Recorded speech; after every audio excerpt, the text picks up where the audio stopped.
Welcome to episode 3 of the Into the Wilderness podcast. As usual, you're joined by myself, Daryl Pace, and my brother Byron. I'll be looking after the quality of the audio again today, and I'm promised I'll be getting some more airtime in the next few weeks. On today's show, we have a professional stalker and instructor from Ayrshire, along with a factor from Dalhousie Estates. This week, our topics are going to be mainly focused around the importance of deer management. We'll be touching on a few other aspects as well, like the recent E. coli outbreak by a Dundee-based game dealer, as well as the importance of deer management qualifications and whether they should be an integral part of owning a rifle if you want it for hunting. Lastly, we will also be looking at the lead ammunition debate and discuss whether we should be using non-lead ammunition for hunting in the UK. This podcast is brought to you once again by the Scottish Association for Country Sports.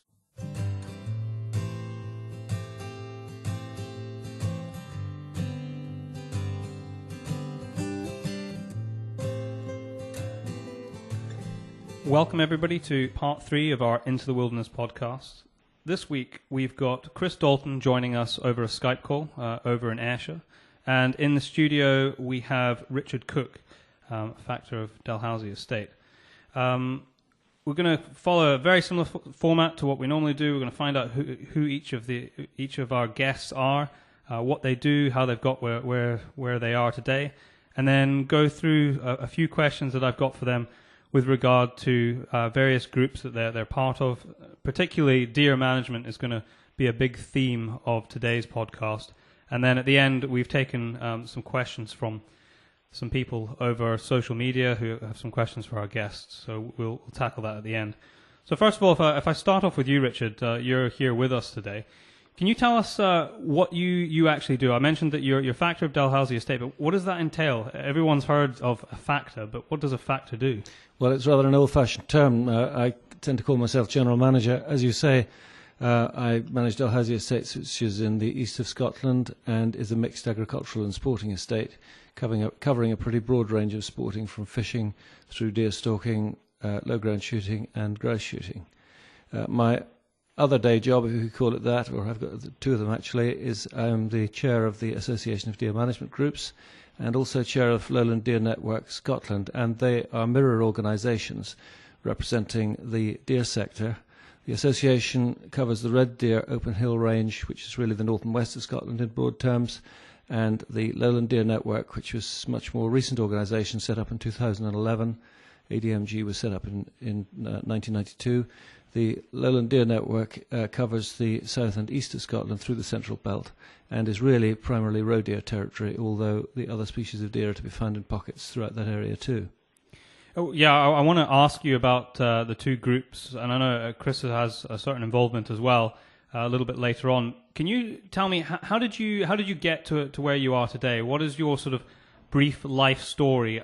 My cousin, for example, he kind of does what you do now, but in a very junior form, further up north. And I know that he just finished a degree a year or two ago at Aberdeen University. I can't remember exactly what the title was, but what was your process to get where you are? Okay, born in Northern Ireland, born and brought up in Northern Ireland, went to Queen's University Belfast, did an arts degree, worked on farms throughout my growing years, so to speak, and really I think I always knew that I wanted to work in a land-related business. So in addition to my degree, I switched to a professional training with the Royal Institution of Chartered Surveyors and became a Chartered Surveyor in the rural division. And I've been managing estates in the east of Scotland since 1977.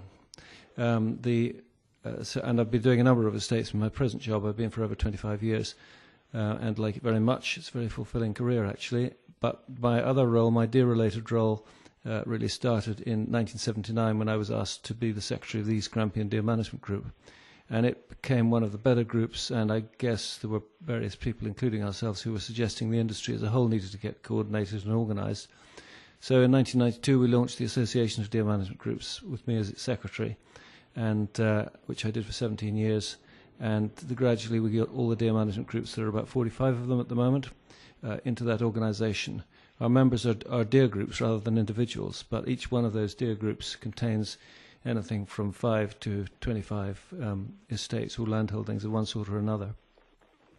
So that takes me all over the country. It's quite a political role because deer are of great political interest, particularly in the Scotland of today, with land reform very much in the air. So, for example, last week I found myself in front of the Rural Affairs Committee giving evidence in relation to the Land Reform Bill, and I've had a number of other meetings like that as well, and will continue to do so, I suspect. Mm-hmm. And Chris, if I just go over to you, just very similar questions. You are now, I suppose, your title would be you're a professional stalker. I know you take a lot of people out, but just give everybody an idea of what your sort of main business is. I know you do a lot of training. Yeah, I mean, my main business, we actually set up with my wife Anne and run South Ayrshire Stalking, which we've probably been operating now for just over 10 years. Primarily and initially, it was because I perceived a very much of a gap in the market for actually training or introducing people to the sport of stalking. I've been involved in that throughout most of my life, shooting life with sort of game shooting, etc. And also very keen on the sort of training aspects. So we really started the business initially with a view to letting people have a go and try and sort of put them on the right road, the ethical road for deer management. And what I didn't sort of anticipate when I started this was that all these people will really, even today, come back because they want to follow the training process right the way through DSC level 1, DSC level 2, and then get out onto some ground themselves and actually sort of manage deer. So an awful lot of the people that come to us now are people that I actually started and took them out and showed them the sort of pointed end from the blunt end of a rifle sort of 11 years ago. That's still the big emphasis of the business. Although we do all forms of sports, and we arrange sports for all people from overseas and right across the globe. But the real key element and core element of this business is stalking, deer stalking. Now, I know from knowing you for a couple of years that your story of how you got to where you are now doesn't follow hunting from day one to where you are today. So can you just give me a brief rundown of that so everybody can understand how you've got to where you are? Yeah, I mean, I come from a country background anyway, but my family weren't really involved in shooting. Whilst we were farming and I was a great countryman, my grandfather was a horticulturalist. My main sort of thrust, if you like, there was growing things. And I took a completely different career change. I did want to get into gamekeeping originally when I was about 15, 16, but my father sort of said to me, look, very difficult to get in. It's a vocation. You're not going to earn any money. But if you really want to do it, and I was doing quite well at school, finish your exams, get some A-levels behind you, and then try and get into gamekeeping. But he sort of gave me a time frame and effectively said, if you haven't achieved that by whatever, promise me you'll look at something else. Well, I couldn't get into gamekeeping, so I ended up with a career in the Air Force. Continued with my sporting sort of activities, albeit slightly limited depending on where you were operationally. And I really got into stalking really from retiring as a commissioned officer in the Air Force. So that's when I kind of started. So I came to the deer stalking part of my life quite late. And from then on, I suppose it's probably taken over to the point where, as I've already said, we started the business about 10 years ago and, now make a living out of it. And Richard was talking about various deer groups, which I'm going to go into a little bit more detail a bit later on. But you have some sort of involvement in a deer group down in your neck of the woods, is that correct? Yeah, absolutely. I mean, I'm very passionate about deer management, the ethical sort of sustainability of deer control. I'm a great advocate of stalking. I don't think we should shy away from sometimes bad publicity and rubbish that you see in the press. I think we should be out there, fighting our corner, quite frankly. Everything we shoot, we eat. I was on the periphery of deer management, of the deer management groups, but what actually drew me into it was I actually was asked to do a little bit of a sort of guest speaking slot at one of the Lowland Deer Management Group meetings, of which Richard was present. I was quite impressed with what I heard there, and felt that really, maybe in the area that I operate in, South Ayrshire, there was definitely a lack of coordination. And I've got to say, probably not through the want of other groups trying, but the Southwest group was very large. South sort of West Deer Management Group was absolutely massive and very difficult to probably connect with sort of local landowners. So possibly foolishly, I don't know, started making noises about maybe we ought to try and make that a little bit smaller, maybe approaching landowners that we know, and perhaps get move the sort of the lowland deer management side of the political spectrum forward. And we're actually well down the road now to splitting up the original Southwest Deer Management Group into effectively 3 sort of sectors, and hopefully with a little bit more sort of local knowledge, local contact, maybe just trying to push that forward a little bit more. We've had initial meetings now with the group of landowners in the South Ayrshire, Wigtonshire area, which is kind of where our little group will probably operate. And that's been very positive so far, which was well attended. We're now at the next level of that, we're wanting to get a meeting together with the stalkers, if you like, at the grassroots level, and pull them into the group and take it forward. So we're well down the road now, hopefully, of establishing, we think, a good proactive lowland group.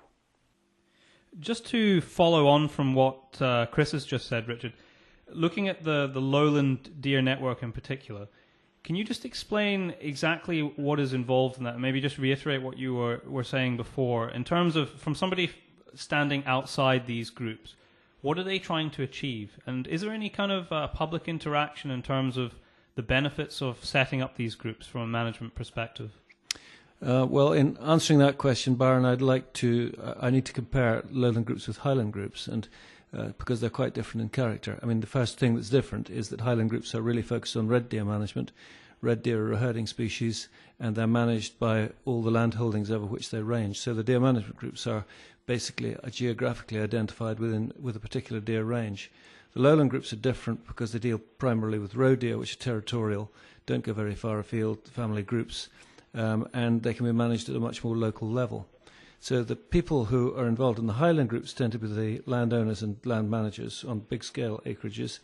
In the lowlands, you're talking about a quite different environment where you've got small farms, little bits of woodland, big areas of woodland forest enterprise, for example, major landowners in the lowlands, bits of land that are owned by local authorities and public bodies, forestry company land. So you've got a much more complicated jigsaw, if you like. And the way that the management works there in group form, and we're really only just beginning to get groups going in the lowlands, and the one that Chris referred to is launched this year and is looking very promising. Good leadership there, Chris, thank you. Is first of all to break down some barriers, because lowland deer managers, I'm sure I don't need to tell you, are quite secretive. They like to play their cards close to the chest, not let anybody else know what ground they've got or what they're shooting off it, in case somebody steals them behind when their eyes are closed. And that sort of culture of secrecy actually works against collaborative management. And what both organisations are about is really people collaborating with each other. Neither ADMG nor LDNS are there to tell people how to do their jobs, because they're all much more professional and expert than I am.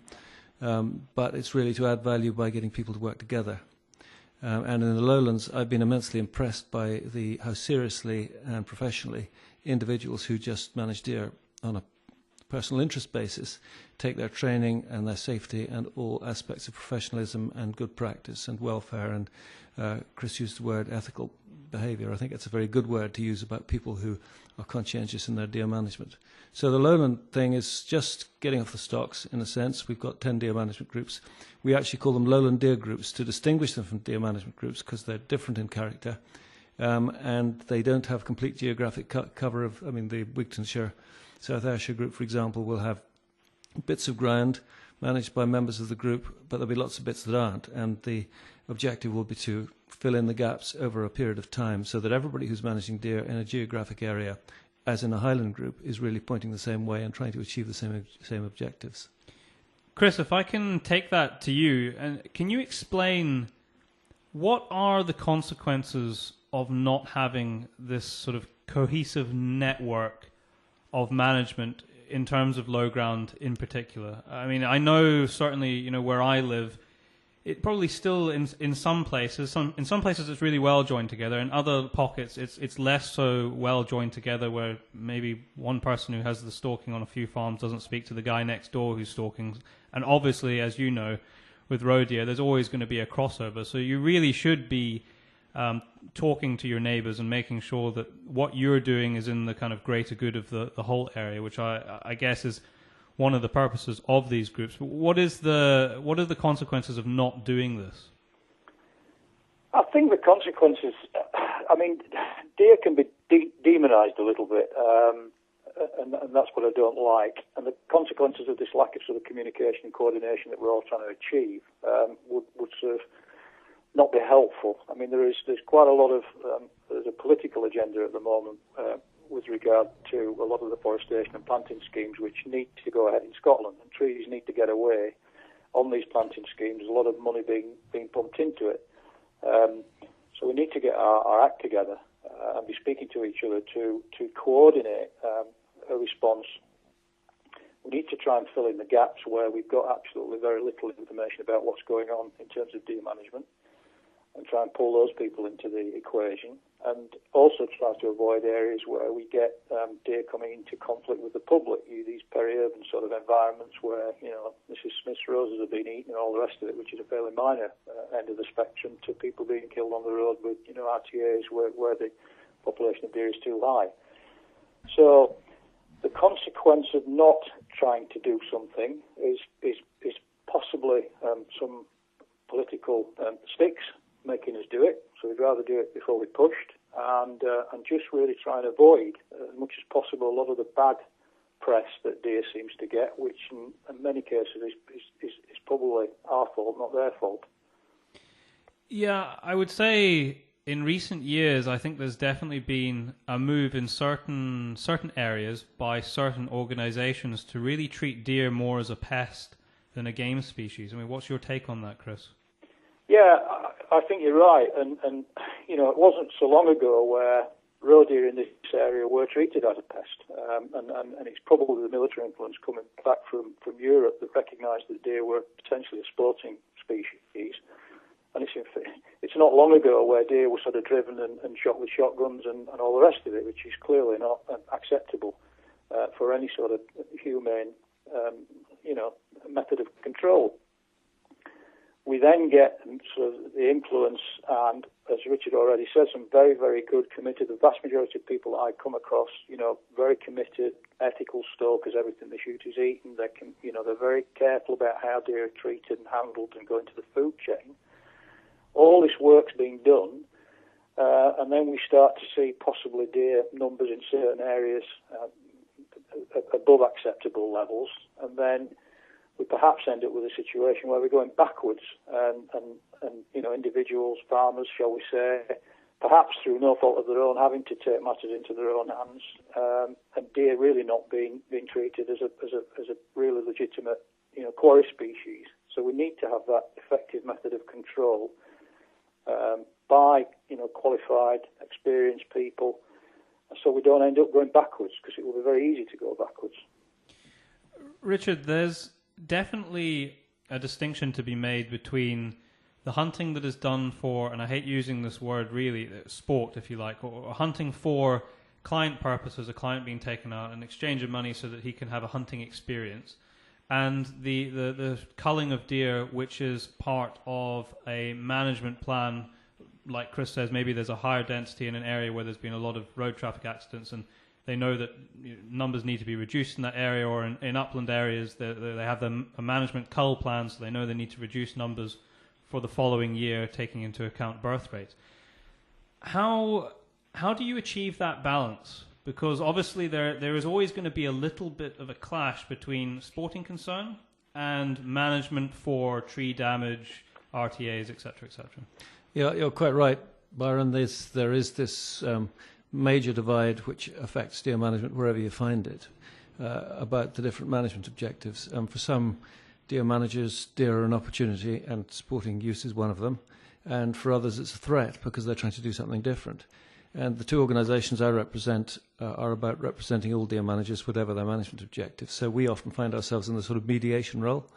To take an upland situation where tree regeneration is the management objective, you will find that the owner and manager of that land wants a population density of 2 to 5 per square kilometre. His next door neighbour is looking for 10 to 15 per square kilometre for sporting reasons, but of course they all go where the shelter is, and as the tree regeneration comes up, whatever the number of deer in the area, on a frosty night when there's nothing else to do but look for shelter and eat what's sticking above the snow, the deer go to the bit where they can do most damage, and that's where all the difficulties arise between different deer managers. So the challenge for deer management groups, and I'm talking upland groups here mainly, although it applies to some extent also in the lowlands, is to sit down and negotiate with the deer, through a deer management plan, identify the different management objectives, and create an action plan that delivers outcomes that are acceptable to all concerned, even if it means a bit of compromise. Compromise is an important word. Compromise and leadership are the words I would say are the critical ones in terms of successful deer management groups. Chris, I know from hunting with you where you live that you do a little bit of both, and in fact you actually use some of the clients that you take out as part of areas where there is a definite sort of management plan, and especially with regard to trees and preventing damage on trees. So how do you make that balance? Yeah, it's a balancing act. The ground that I control, there's a lot of influences and a lot of different factors that influence how I manage the deer on the ground, to an area that's recently been planted as part of a grant scheme where it's not zero tolerance, but it's very, very low deer densities because those trees need to get away, to other areas, perhaps farmland, agricultural land, where effectively I'm allowed to really look after the deer in terms of sort of sporting purposes. So it's kind of two ends of the spectrum, really. Whilst deer management still needs to go on in both, and if you're actually producing good quality, let's just use roe for example, then your deer management is pretty good because you'll not produce many decent roe bucks. If your deer management is poor, too many females, too many bucks, and you're going to produce good animals. So it's really quite difficult, but it does, because of the way that I'm operating with my training inspection, we do a lot of DSC1, DSC2 work, and people coming on an introduction to stalking course, at the end of the day, they're not really interested whether I'm taking them out on a piece of ground that's effectively is crop protection, or whether I'm taking them out on a piece of ground which is an arable piece of ground where I've got a lot more flexibility on I can effectively manage the deer in cooperation with the landowner. So in terms of taking people out, it's relatively easy for me. They're not really bothered where they are, but what it does allow me to do, and bear in mind I'm doing a lot of training, is explain to folk at the grassroots and ground level just exactly the complexities of deer management, in inverted commas, by showing them the damage situation, the crop protection situation, and then again perhaps also taking them out on another occasion on an estate where we've got a little bit of flexibility on how we allow the deer to develop. Ultimately, you almost achieve the same thing, because if your deer densities are quite right on an agricultural estate for sporting purposes, then you are actually not probably far off having a good crop protection policy as well. If you can sort of see where I'm coming from, a big stand buck in terms of roe deer, a big dominant male buck will keep the youngsters in check and kick them out. So he'll do quite a good job on his own. But it's not easy. It's a balancing act. I think Richard mentioned the key word compromise. It's a compromise a lot of the time with what the forest manager wants, what the owner wants, and kind of what I want. What I want is right down the bottom end of the spectrum.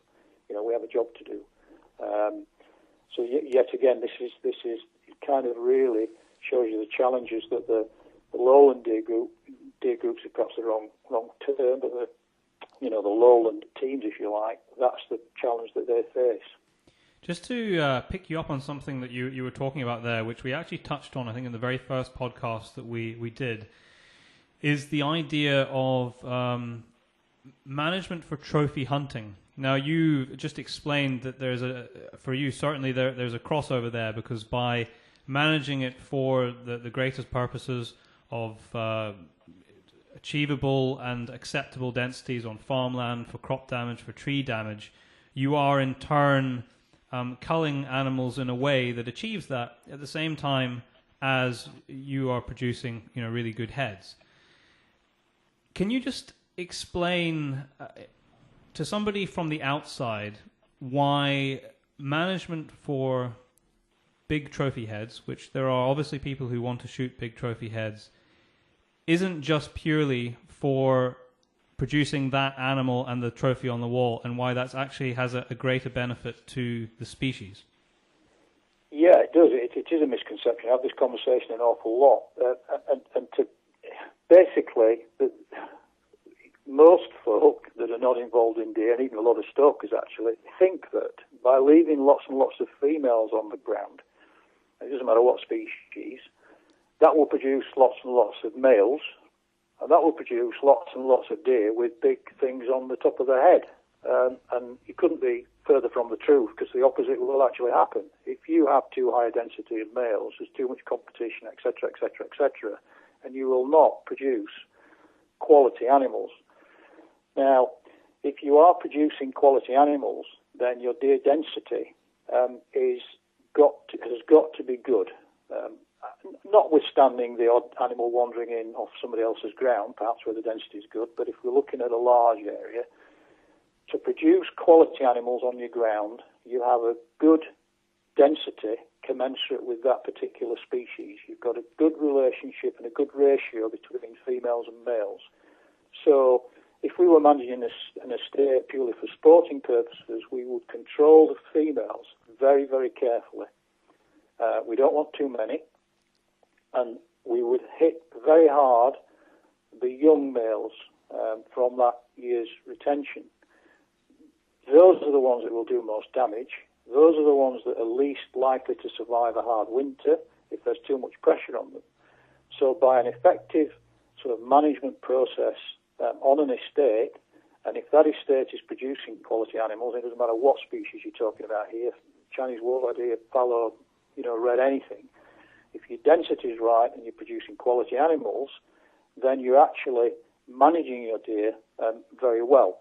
Not necessarily in a total crop protection scenario, but you're going a long way towards crop protection as well, because your deer density has to be right, and the deer can then survive particularly well in those sort of conditions. Could I come in there? Yeah, absolutely. What Chris was saying earlier takes me back to something I heard a good number of years ago, but it's always in the back of my mind when it comes to deer management. The late Dick Balharry died earlier this year. Used to attend our deer management group meetings in the early 1980s, and he was at that time a senior staff member of the Nature Conservancy Council of Scotland, which is later to become SNH. And at that time, just to remind you, the deer legislation didn't make any provision to protect the natural heritage. It was all about economic damage to farmland and forestry. And I remember him coming up to me after the end of a group meeting, and he said, "You lads need to stop looking at antlers and start looking at the beast that's carrying them, and then you need to look at what it's living off, because if it's not living off a healthy environment, it won't be a big animal, it won't grow good horns, and it won't produce anything." So it's all about going right back to the basics, and that, I think, is exactly what Chris was saying. It takes you right back to a sustainable number of deer on any piece of ground, and that takes into account the other animals that are living off that environment. We're very often told there are too many deer in Scotland, and I disagree with that, because it's a silly statement. It means, too many for what, too many for who, and what are the other things that are going on? Red deer share their range with sheep, far more sheep than red deer, but nobody ever talks about there being too many sheep in Scotland. Actually, the numbers of both have fallen remarkably in the last 10 years, and I would say that we're in the process of a resurgent habitat in the Highlands. In the lowlands, my observation, without having the numbers because nobody has them, is that roe deer numbers are exploding. Is perhaps too strong a word, but increasing rapidly. And that's not surprising, because with our new focus on the environment, which I'm not at all critical of, I welcome it, there is a great deal of environmental improvement going across through the SRDP schemes in farming context, and then through government environmental schemes like the Central Scotland Green Network. So what we're doing is creating perfect habitat for roe deer. So of course they're responding to that. They're very responsive and adaptable species. So we need to be ahead of that curve. We need to be managing our roe deer populations pretty rigorously at the moment. Otherwise they start to become a menace instead of an asset. And that's when new trees get damaged, and I often find myself having to be an apologist in a funny kind of way for forestry interests, because the people who are primarily focused on sporting deer management can't understand or forgive foresters for shooting large numbers of deer fairly indiscriminately without much selection. But the fact is that we pay the Forestry Commission to grow trees for us. That's their management objective, and we have to accept that they want a much lower density of deer, particularly in the early years of a young plantation. And all we can expect them to do is to try and modify the way in which they manage deer to take account of their neighbouring interests. If you respect your neighbours, not much else can go wrong. I mean, should we be, or should the public be looking at deer in the same way as we see farming? Because essentially, we have a stocking level over a certain amount of ground, which is harvestable.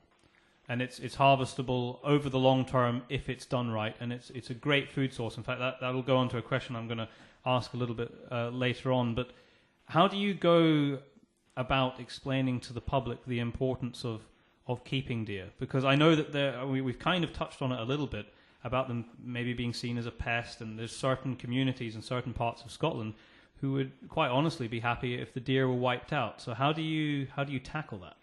I mean, you're absolutely right to draw the parallels with farming, and it's not a distinction that is really a very big one, because it's all about how much protein and timber, what we can produce off the limited resource that's available to us in Scotland with all the people that are on it, including public recreation and everything else. And if you're a farmer, you know exactly how many sheep to put in a field when the grass is a certain length. We should be applying the same principles and skills to the number of animals that we're grazing on more natural habitats. And that's what deer management planning is all about. And we're getting better at it. But wildlife management of all sorts is a reactive science, if we can call it that. And so one responds to different changes in the habitat, changes in grazing competition, changes in climate, all of those things. We just need to be very aware of the changes so that we adapt quickly enough to prevent problems developing. One of the big problem areas at the moment, of course, is that with the increase in roe deer numbers, that we're having far more problem with road traffic accidents involving deer. And, you know, the public interest is the big thing that we hear about these days in terms of deer. The biggest impact on the public interest is when somebody runs their car into a deer and damages the car, wounds or kills the deer, and possibly puts themselves in hospital. I mean, that's not a successful outcome for deer management. I suppose ultimately there is, though, a limit to how much you can do to prevent that. Obviously, higher densities in areas, densities beyond which might be acceptable for the various management plans, will increase the likelihood of that happening, but you're never going to eliminate that unless you put big fences up every single road in the countryside. Yeah, you can mitigate the risks, and fences are an absolute way to mitigate the risk. You put a fence between areas where you want no deer and an area where you want some deer. So but a lot of people don't like the idea of fencing, and who would, because it's damned expensive. But sometimes it's the best method of keeping deer, for example, off major roads. In other cases, there are other things that can be done, quite apart from managing the deer population.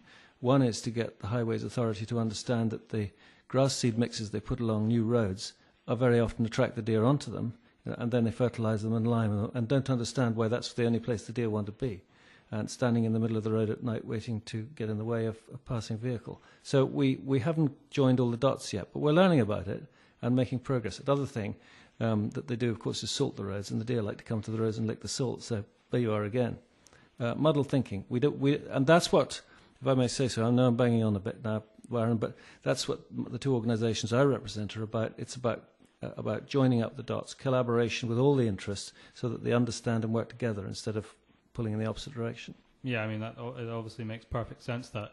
Chris, if I can just bring you along the same sort of thread, but focus now on deer as a food source. Now, I know, knowing you, that a lot of the deer that you shoot either with clients or you're shooting yourself as part of the management plans that you have get processed and go into the food chain. Now, I'm sure you both probably caught the news story this week. I think it was out of one of the Dundee game dealers, where there was a number of people who became ill through, I think it was an E. coli outbreak of some description, from eating venison products.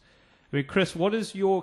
well, first of all, can you maybe explain to people how careful you are with taking this wild animal, be a roe deer, red deer, from the hill to the point where it's hanging up in the larder to prevent any kind of contamination and the effects of various viruses contaminating carcasses. Yeah, we you know me, incredibly careful. It's one of the most important. I mean, I'm all about sustainability anyway. You know that we grow a lot of our own vegetables, etc., etc. So it's a real big thing to me. I mean, actually pulling the trigger on a deer for me, although I don't do that very often these days, but I do enjoy taking people out that've never done it before. That's a minor point of the whole stalking experience. To me, apart from the actual getting into the quarry, when we've actually achieved success and we've got a deer dead, and my ultimate objection there is for that animal not to know anything about it. If I want to go early, I want to bullet in the back of the head that I don't know is coming after having one of my favourite meals, which to my mind is the way deer should die. Thereafter, I'm absolutely meticulous about the way that deer is treated and should be treated, and that's, again, one of the big, my big sort of passion when I've got people with me is to try and instill that in them. You know, the deer is dealt with quickly and expertly to bleed it, to cool the animal down. It's then gralloped and eviscerated, so basically we clean all the insides out. Ideally, that's done in a suspended fashion, so that once it's been picked up off the floor, as you know yourself, and we've filmed it many times, the deer's hung into a tree, particularly with a roe, slightly more difficult with a red. It's totally eviscerated. Then it goes into a clean carrying roe sack, which has got a disposable liner in there, back into the larder, hung up in the larder, cleaned down, and straight into a chilled environment. The deer never having touched the floor from effectively being shot. The larder's immaculate, meets all sort of food safety regulations, so I'm very, very particular about that. And if you eat, you know, some of that deer I'm going to eat, so obviously I've got a vested interest in making sure that it's handled correctly, but an awful lot of it goes into the food chain via one of 2 to 3 different sources. It's all accountable, it's all traceable, it's all documented. So, for example, a game dealer I deal with collected some red deer from me yesterday.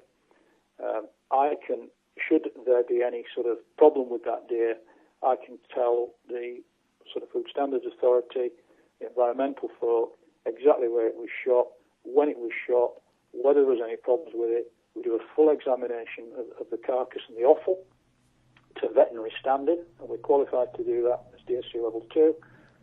It's in an approved larder. There's full records kept. So the traceability of food is kind of second to none.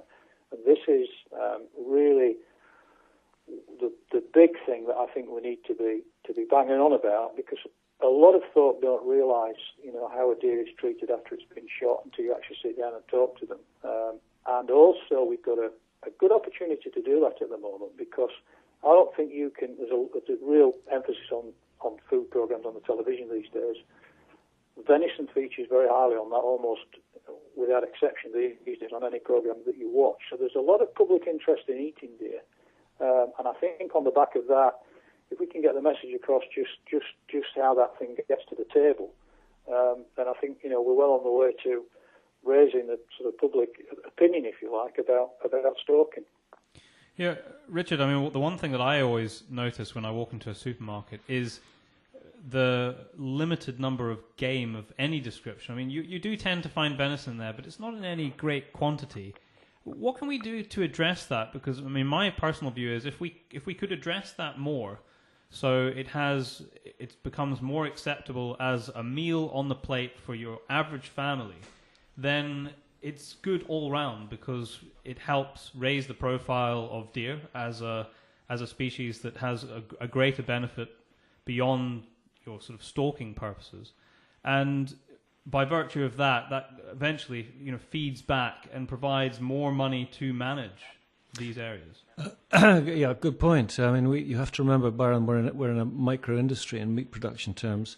The annual cull of deer from Scotland is around 100,000. The tonnage, I think that converts into tonnage terms of 3,000 to 4,000 tons per annum. and it's falling because the red deer population and the red deer colour coming down. Yet demand has never been stronger because of the good work of the Scottish Venison Partnership, which represents all our organisations and has introduced a very effective quality assurance scheme, to go back to what Chris was saying.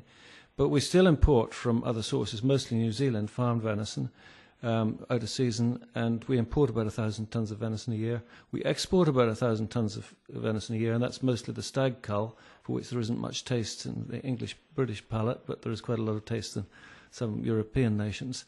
But we've got a major shortfall, and the industry is trying to provide the basis for the regeneration of the deer farming industry to close that gap, so that we've got complementary production of wild and farmed venison.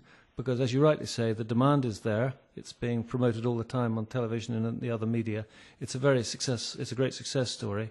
The recent blip that you referred to, and I hope it's no more than that, I expect it's no more than that, is unfortunate because it doesn't take much for people's perception to change.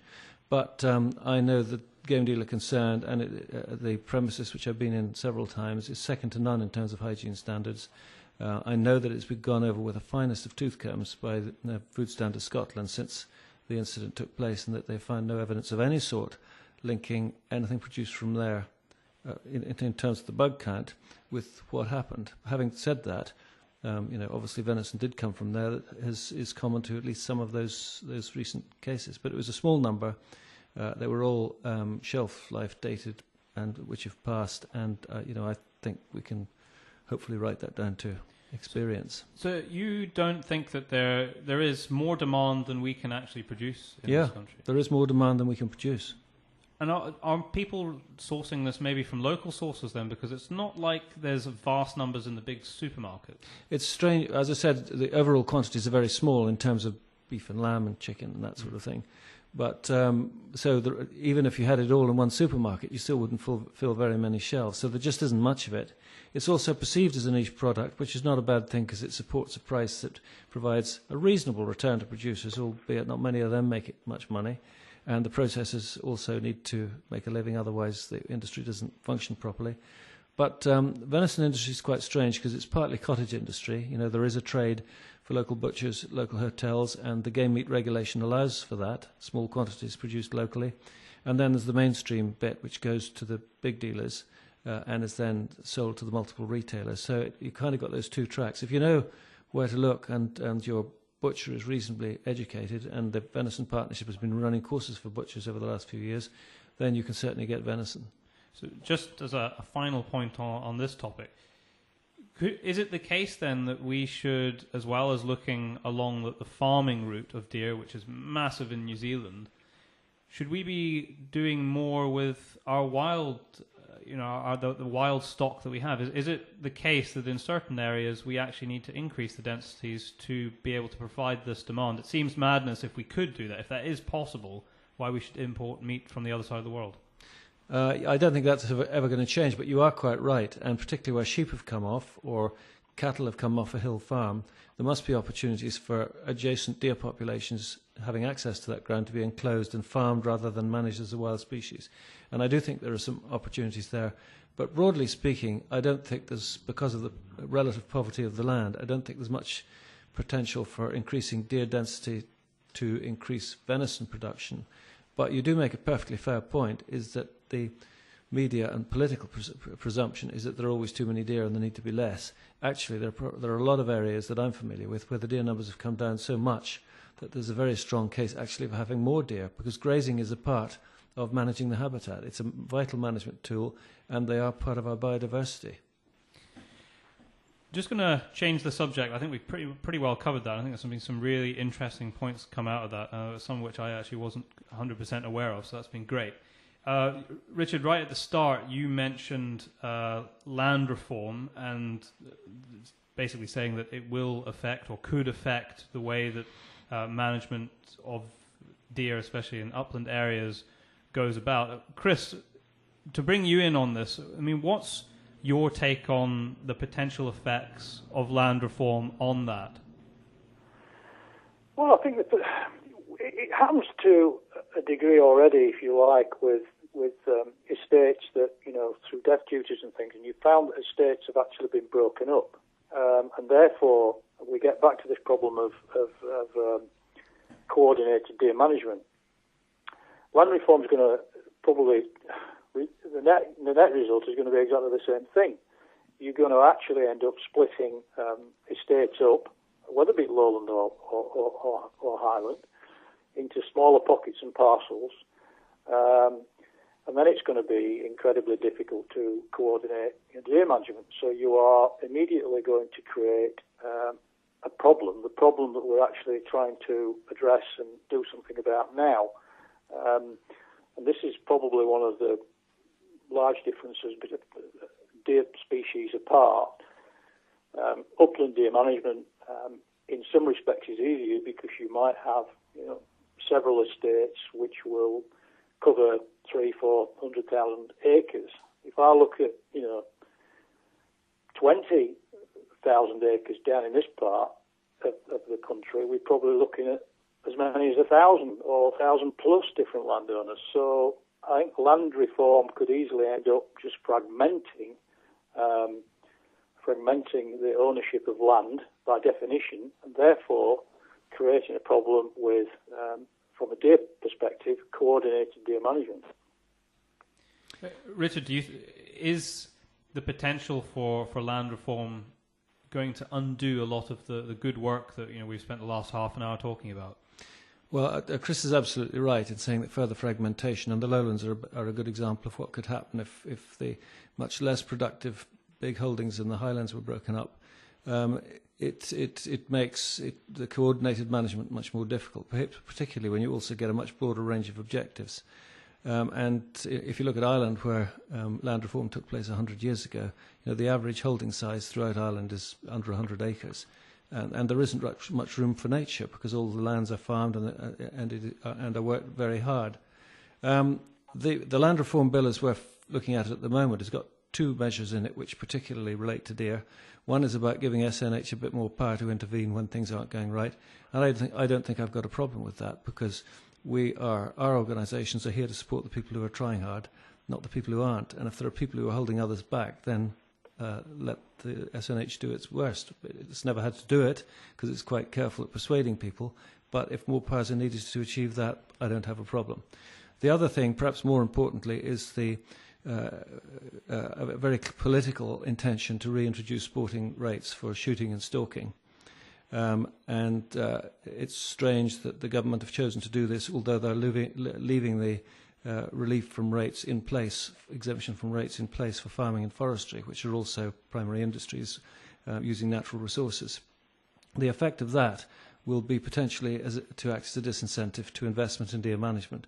So people who are employing deer stalkers and have to also pay rates, the first thing probably that will go is to reduce the operation, so you have to pay less rates, less wages. It works entirely against, it could potentially work entirely against the government's objective of more people in the countryside and a more sustainable rural economy. So I think that needs a bit more work. It could turn into a positive and this is certainly what I've been saying in our written and verbal evidence, it could turn into a positive if they do insist on reintroducing sporting rates, which I suspect is going to happen. If the estates that participate, or the landholdings that participate in deer management groups or lowland deer groups, are relieved of rates because they have approved management plans and are conducting themselves in a way that meets the public standard. So I do understand, and I'm not going to express any personal prejudices against the intention of the legislation to make more land and more access available to more people, but it does need to make business sense. It does need to hang together, and it does need to be realistic. And there is some unrealistic thinking in some of this land reform stream at the moment.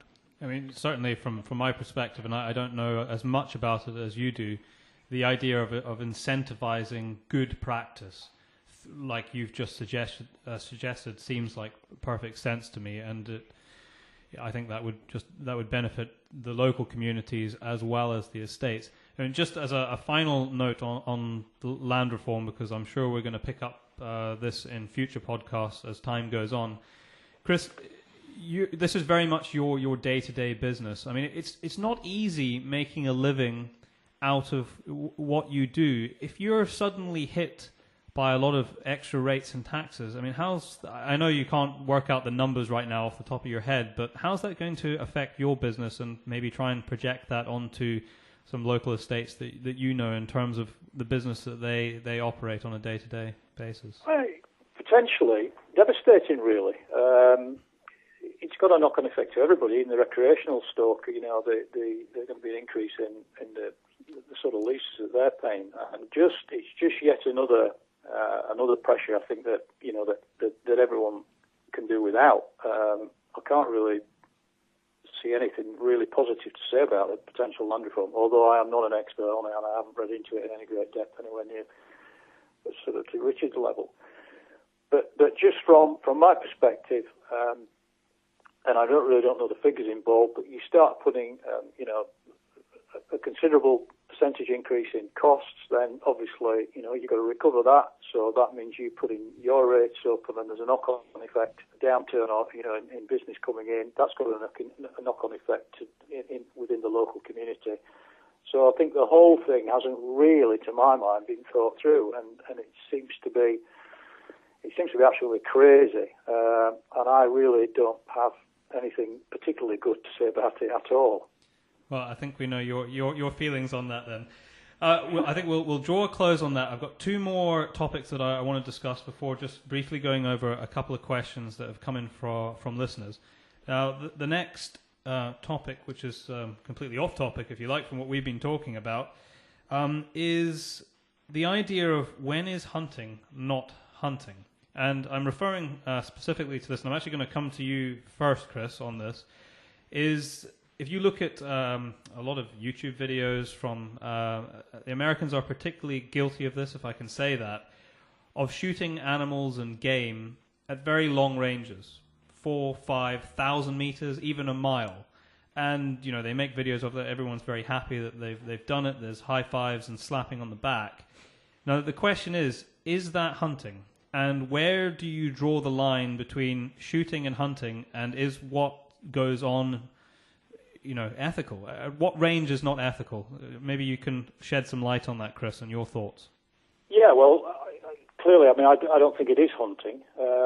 And I spend an awful lot of time training people. I spend a lot of time on the range and seeing how people perform. To my mind, hunting is getting back to basics and fieldcraft. At the end of the day, this is why we all, well, certainly from my perspective, this is why we all actually enjoy doing what we're doing. It's one-on-one against a wild animal, a wild quarry, in the wild quarry's own environment. The odds are all with the quarry. And unless you are in tune to your surroundings, unless you're knowledgeable about your quarry species, use the sort of elements correctly, etc., then you're not actually going to be putting food on the table very often. So you would very quickly have to learn if you were relying on that as a food source. So to me, that's the whole thing about hunting.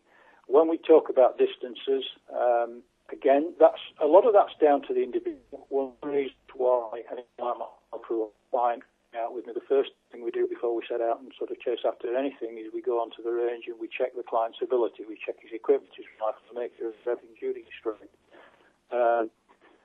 While we're doing that, we're assessing, if you like, individual marksmanship, because that will then tell me just how close I need to get that individual into a deer before I'm going to allow him to shoot the animal. So that's the first thing we're looking at. If you look at historically the average range of a deer shot in a woodland environment, it's somewhere in the region of 65 to 70 yards, which is very close. And with modern sporting rifles, a very inexperienced shot can put a very, very good group together at sort of 75 yards. Now that's hunting. To get into 75, 70 meters from a wild quarry species in its own environment is actually good fieldcraft. On the open hill, commonly distances will be extended because there's no trees, and therefore cover is very sparse. You're often crawling up ditches and drains. So I would say there the average range of a shot on the hill is possibly approaching 140, 150. I don't think many people in the environments we're stalking would shoot a deer at much more than probably 150, 160 sort of yards. They may well be capable of doing that, But the further you start to push out, then the bigger the margin of error comes in. And we're actually all about, as I said earlier on, a humane kill. We want the shot placement to be absolutely perfect. In order to do that, then we want to be operating at the optimum ranges of which we are comfortable, and avoiding as much as possible any margin of error. I would not allow a deer to be shot in this sort of roe deer we're talking now, in the environments that we stalk, really beyond 150, 160 yards. Now that's proper hunting. We lost you for a couple of seconds when you were talking there, but I don't think we lost too much of what you were saying, and I can certainly echo what you were saying. I mean, Richard, if I bring you in on that, what's your kind of view on it? Well, I'd like to comment on a slightly different aspect that Chris referred to earlier, and what is hunting, what is not. People tend to think that if somebody's paying for it, it's hunting. If it's not being paid for, it's management. Well, my take on that is that it's management regardless.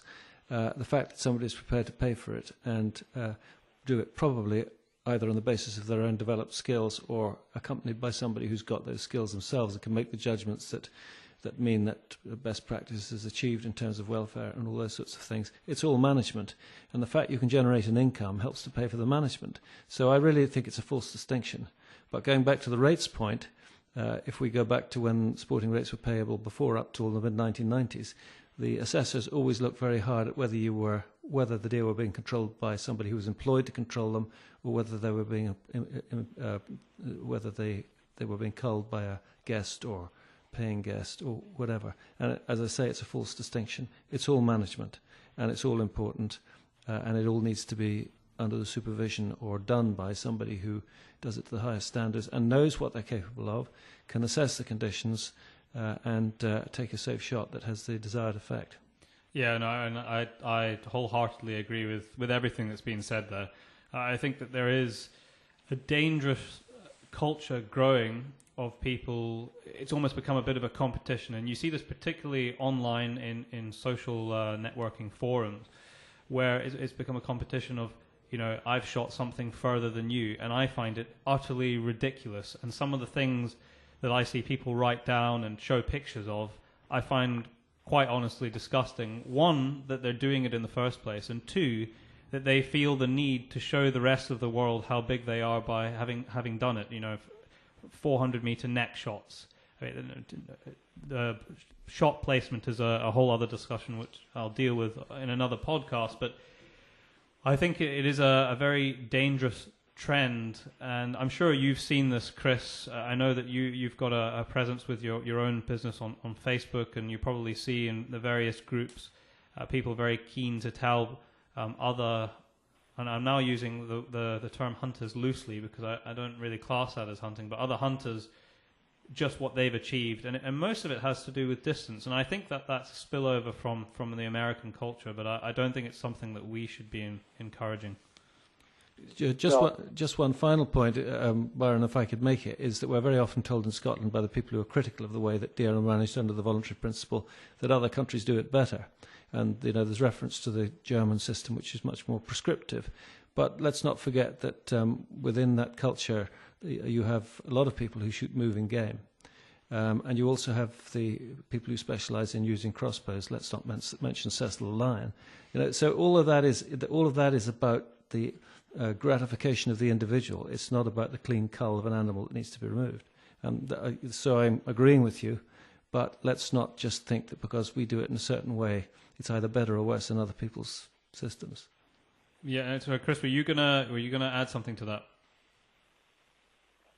Yeah, the only thing I was going to say is that we're actually trying to promote, one of the things we're talking about now is effective and sensible deer management, and we're trying to sort of raise the profile of stalking. We're trying to support and justify stalking. You only need a few idiots like this, and that sort of thing gets into the media, and the perception immediately. People will always pick on the bad side of anything; they'll not pick up on the good side of anything. And if this comes to there is definitely an increasing trend in this sort of long-range shooting rubbish, which I, very strongly object to. But the danger, like everything else, bad publicity really is not helpful at all. And we go back to banging on about education, trying to sort of educate people what it's all about, the humane killer aspect. So we just got to keep we've just got to keep sort of pushing along that road, and hopefully people will realise that in any set of situations you're going to have a few idiots that unfortunately will try not to sort of tar us all with the same brush. Yeah, no, in fact, that is exactly what I was going to say to conclude that, was that although I've maybe made it out like there's loads of people doing this, that's not fair. There is a small number of people who shout very loudly, and we see this in a lot of walks of life, and unfortunately, that is what we see, and like you've just said, that is the kind of stuff that gets picked up by the media. And from my point of view, we should be doing whatever we can do, firstly, to kill the animal as cleanly and efficiently as possible, and that ultimately means getting as close as you can without spooking it, because the closer you are, the more chance you have of reducing that risk of something going wrong. No one's perfect. Things are never going to go 100% right 100% of the time, but we have to do everything that we can do to help get as close to that as we can. And you will have a much greater chance of that if you can be as close as possible, not shooting something at 1,000 yards. My last topic before the few brief questions from the listeners is, and I'm not expecting to go into this in great detail because we're definitely going to cover this in a lot of detail later on, is the question of lead and non-lead ammunition, but specifically for deer stalking. Chris, have you yourself had any experience using some of the non-lead alternatives that are about now? No, if I'm honest, I haven't. I mean, I've read a fair bit on it, stuff written by yourself a lot of the time. So I've actually got no experience of using non-lead ammunition. I'm not a great advocate of it.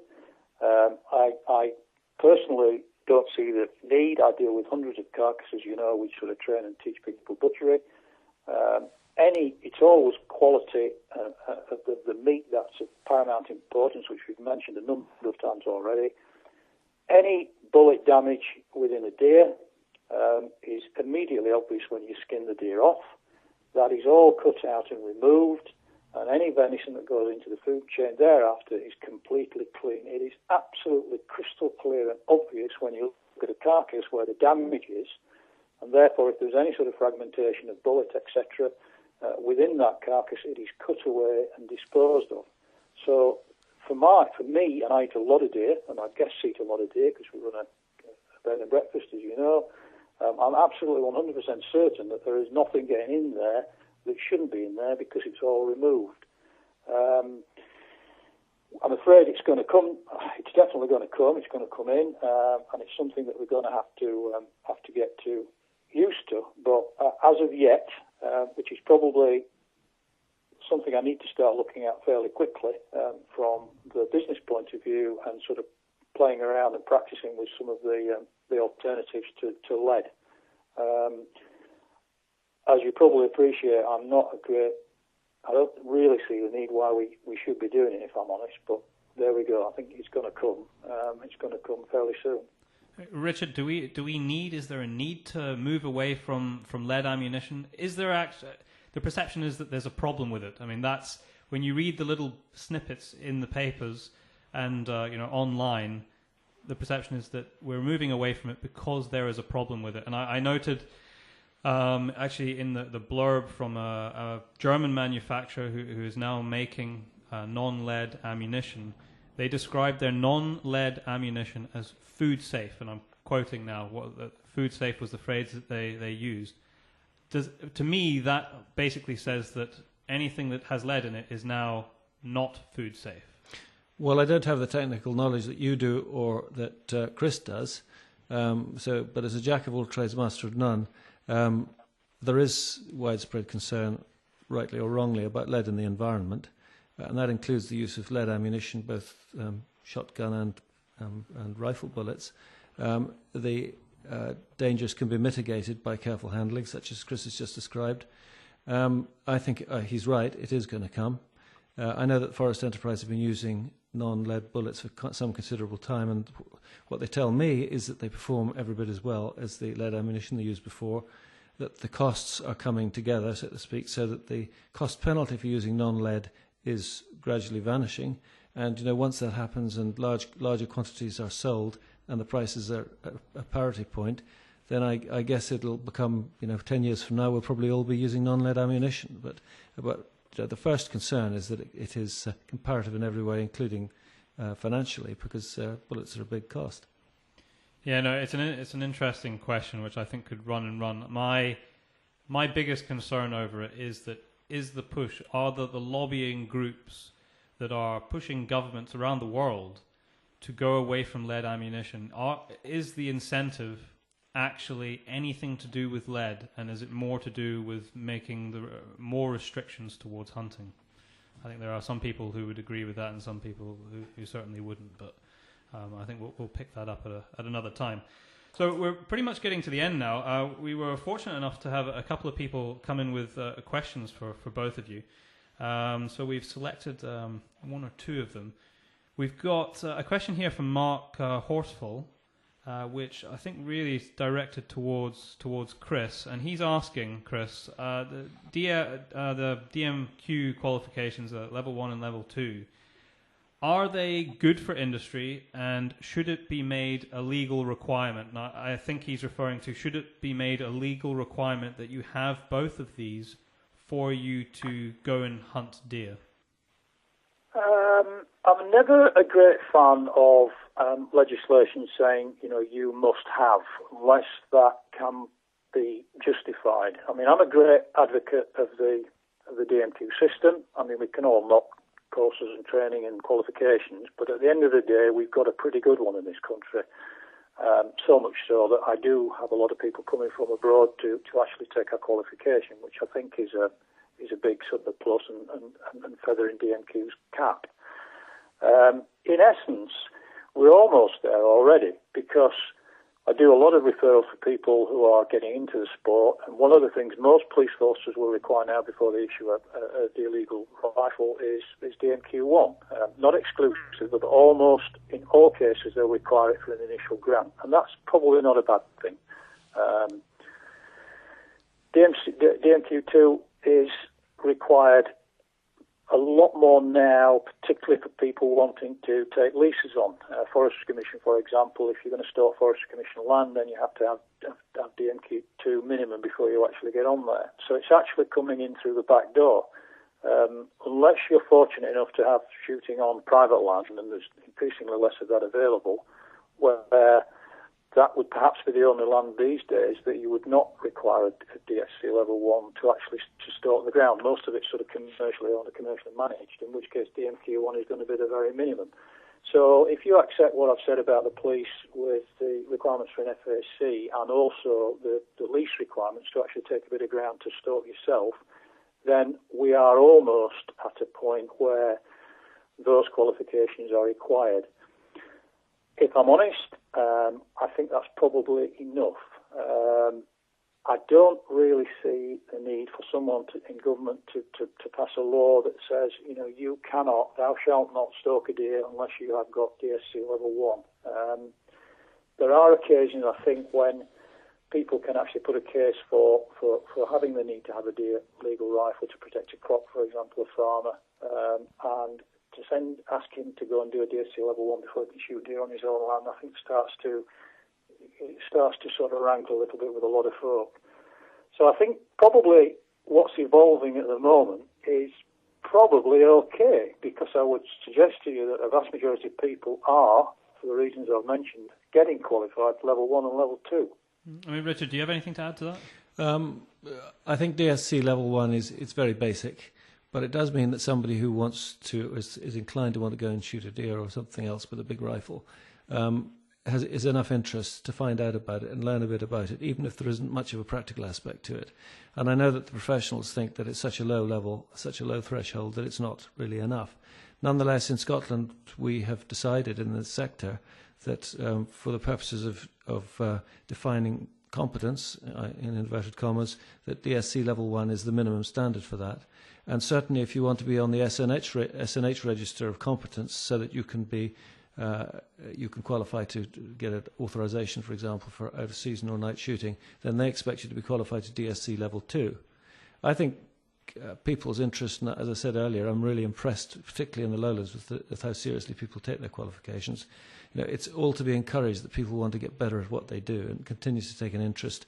I'm completely with Chris, is that you don't want to be too prescriptive about this, because people such as myself who got lazy after level 1 and never took level 2, I mean, the reason I like to go stalking is to go with somebody who knows what they're doing and has a proper countryman, knows the land that they're on. It's the conversation and the chat as much as anything that makes me enjoy that as a supreme way to spend a day. Yeah, no, it's an interesting point, actually. I hadn't actually thought of it before, but it could be the case that you have somebody who goes out 2 or 3 times a year, they always go with a stalker, but they might be prevented from owning a rifle and zeroing it if it was a requirement that they had to have a DMQ qualification. Meanwhile, they're never going to be on their own. So I suppose that is a distinction. Yeah, I mean, there's usually a way of doing that because there's a state rifle that can be used. But I mean, Chris is quite right that the police are beginning to look at this as a condition for applying for a firearms certificate, but it's not a required condition. And I suspect that varies a lot from one police area to another. And you can still theoretically get a FAC for a big rifle without having to do any more than show that you're of good character. Yeah, no, absolutely. You mentioned out-of-season shooting. Now that actually gets me onto Mark's second question. And if I go back to Chris for a moment, he's asking, what are your thoughts on shooting under license of deer out of season? I think, Chris, you have certainly in the past been involved in out-of-season licenses. Yeah, I mean, there isn't really such a thing as an out-of-season license. I mean, basically, if you're in a crop protection scenario, i.e. there is a definite damage being done to a crop, then within certain parameters, you can actually, shoot deer out of season. You need to be relevantly qualified and have the correct, permission to be on the ground, etc. So actually, out-of-season license is probably is really not something that is issued. You shot under the relevant section of the Act. Night shooting is an entirely different thing, and clearly that's got to be licensed and authorised. But I mean, out-of-season shooting is permitted under certain circumstances. What are my views on it? My views basically are that there is no great issue with out-of-season shooting if there is an absolute need to do it, and reasonable, alternative methods of protection of the crop have been taken. So it's a last measure scenario where every other sort of alternative, if you like, has been explored. I'm afraid there is a perception from my perspective that there is too much out-of-season shooting done for the wrong reason. Little things that I pick up, which yet again goes back to what we're trying to achieve with deer groups, with training and education. Is really making sure people are aware that this is not the sort of behaviour that ought to be going on, because at the end of the day we're back into the bad publicity scenario, the quality of venison scenario. So it's back to the same sort of theme. I mean, Richard, with your deer management hat on, what is your view on out of season? Well, if you're an occupier of land, with enclosed land, a farmer or a forester, you're entitled to protect your enclosed interest, which means you can shoot a deer or empower somebody else to do so on your behalf at any time of the year except for the close season of the summer, between 1st of April and the end of August, which is when you've got dependent calves, and you need an authorisation to deal with that. I think one has to accept that different people have different viewpoints when it comes to deer. But if you're in the business of producing trees, as I said earlier, you can't afford to have deer eating them out and having to start all over again. I am just slightly concerned that the legislation provides that there should be no other reasonable means when you apply for an authorisation for night shooting or for just an ordinary authorisation. And that means it should be an activity of last resort. I think probably for economic reasons there is a danger in some cases where it's not necessarily a last resort. Other reasonable means are possible, like more careful, more labour intensive admittedly, more careful deer management during the day could achieve the same ends, and I think that should always be the first option. rather than going for an authorisation. I know that, incidentally, that SNH are intending to review their own procedures on this because they realise that circumstances are changing, people's attitudes to authorisations are changing, and that's to be welcomed, that they're going to have a proper look at it and see whether they're administering it correctly and fairly. And that brings us on to the very last question, which comes in from Paul Wilkie. And really, I think this is one for you, really, Chris. And he's asking, I'll just read what he said. He said, as a professional stalker, I assume there's an option to purchase the carcass after the client has been hunting. And he wants to know what percentage of your clients take up that option and show an interest in the meat and harvest aspect of the hunt. Yeah, good question. Very high percentage. Whether that is, a lot of people that come to me by reputation, and I think I have a reputation as being sort of hopefully running an ethical operation where we're actually very keen on the deer going into the food chain at the end of it. So maybe I get a high percentage of people that are interested in that, as opposed to perhaps somebody else that's maybe not quite that way orientated. Any client that comes here and shoots a deer will always have the option of purchasing the deer. I actively encourage it. They always have the option, where time permits, to see the larder work as well, because a lot of them want to do that. If an individual doesn't have the facilities to do that at home, then, again, time permitting, I'll actually do that with them and show them and talk them through the butchery aspect and they can take the deer home. Some will, because of time constraints, leave it and collect it at a later date.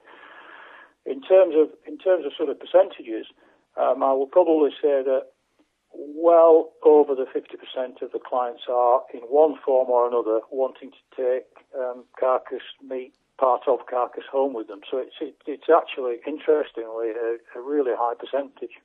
Well, I find that very encouraging to hear, and having hunted with you before, I'd expect that is the case, because it's very much about everything about the day leads to that, and I know that you're very good at explaining to people how important that aspect of it. Now, my brother has just handed me his piece of paper. There was one other question which I forgot was in the list, and I think it's an important one, and I'll just give it to Richard to begin with. This comes from Francisco on Facebook, and he's asking that given the local and worldwide sympathy for anti-hunting and anti-wildlife management, I guess he's probably referring in particular to Cecil the Lion and other stories that have come out in recent months. How do you see the future of gamekeeping and stalking as well, management? And do you think it would be extinct in 50 years?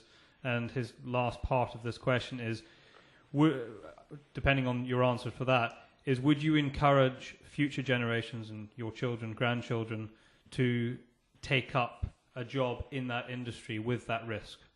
I'm sure it's not going to disappear. It may be restructured and changed, but we as humans are top of the food chain, and we take responsibility for the management of other species around us. And some people may think that's a responsibility we shouldn't have, but we do. And we know what happens if you stop culling any species. Look at what rabbits can do to a grass field or to a growing crop of grain. If we didn't control the rabbits, we wouldn't be farming. The same applies with deer. So one way or another, we have to find a way of managing nature, and that means killing things. Not everybody has to want to eat the meat, but it is very good, in my view, when the people who are carrying out that function are interested in the meat and do it, with that at least as part of their motivation. So no, it's not going to go away. It may change. It may change in structure. The context and rules may change, but it still has to be done, and somebody has to do it. What about yourself, Chris? Do you see there a future? Yeah, there is a future. I agree entirely with what Richard said, actually. I've had my own grandchildren out. Actually, one of the parts of the question was, would you sort of encourage, siblings to get involved in, and offspring to get involved in the deer management sector or hunting, whatever? If they wanted to do it and they were going about it the right way, then yeah, because I'm a great believer in, people make their own way. One of the things, we've talked about it a lot now, I never shy away from a discussion about deer management with anybody. And I think it's very easy to justify what we're doing. We run a bed and breakfast here, so we do get a lot of people that are non-hunters, and sometimes over dinner, when people, it's quite obvious what we do here because there's things hanging on the wall, and they're often eating stuff that we've shot. It's again quite remarkable that the number of people that we've had here and had conversations who perhaps when they first came through the door would have been very much in the anti-shooting, sort of anti-killing Bambi category. When you sit down and explain to them just exactly what we're doing and how we go about it, and we just don't go and, shoot everything the first thing that we see, and there clearly is a management issue right the way across the line, and man has to take control of this because there are no natural predators of deer anymore. Almost all of them, without exception, have sort of accepted the argument and really have gone away with a totally different perspective on the whole thing. And I can't think of one single occasion when I've had somebody through the door here by accident, i.e. bed and breakfast customer, who has been really maintained that, if you like, possible anti-hunting stance. So we're back into the communication again and explaining what we're doing. And as I've said all along, it's far too easy sometimes to shy away and avoid the subject or avoid the conversation. But it's a conversation that we need to have because it's a conversation that we can justify. Yeah, no, I think just as a concluding comment to all of this, I think that what the last thing that you just said there is absolutely key. And I think that as an industry, we've probably been guilty of this over many, many years, over decades, of not really explaining what we're doing, why we're doing it, and why it's of benefit. I mean, there's a lot of move now in recent years and recent months to really get those positive messages out there to the public and make it accessible. Give them the information so that they can make their own judgment and explain why you're doing what you're doing. And I just wish we'd kind of done that a little bit sooner, because I do think we still have a little bit of a fight on our hands to make sure that we can maintain the best interests of the wildlife and the use of the land that we know is the right way to do it. Or I'm not saying it's perfect, but the alternative from some areas and some sectors and some groups at the polar opposite of what we do, I think would just be vastly damaging, not only to the wildlife and the landscape, but to the people as well. So with that, I'd just like to thank you, Chris and Richard, for taking the time to join us today. I think we've had a very, very interesting debate and covered a lot of topics in great detail. And I'm sure that at some point in the future we'll get you both back on again. But thank you very much for your time. Thank you. Thanks. I hope you enjoyed this week's podcast. Don't forget to subscribe to it. The podcast is available on iTunes, SoundCloud, and YouTube. On upcoming podcasts in the next few weeks, we will have Royal Navy diver Chris Cunningham, and he's going to talk about Exercise Antarctic Endurance 2016, which is a Royal Navy and Royal Marines led expedition celebrating 100 years since Shackleton returned from Antarctica. That is going to be a really interesting discussion, and I cannot wait to do that interview. It's going to be a great insight, and it's a great expedition that everybody's going on. But they are not the only people who are doing something interesting soon.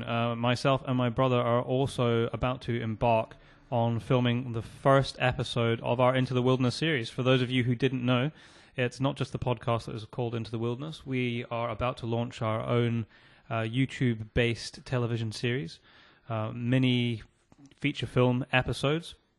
The first one, I can let you know, is going to be in Skye. And that's really exciting. It's been a long time building up to that, and we hope to be able to bring you the first of our 6-part series probably about February next year. We're going to have a big launch for it, but we will tell you a little bit about that nearer the time. Thank you from me to everybody for listening to this podcast once again. It has been brought to you by the Scottish Association for Country Sports, who we once again thank for sponsoring us so that we can bring you all these insights and interesting debates with important people involved in the shooting and countryside industry. Thanks for listening.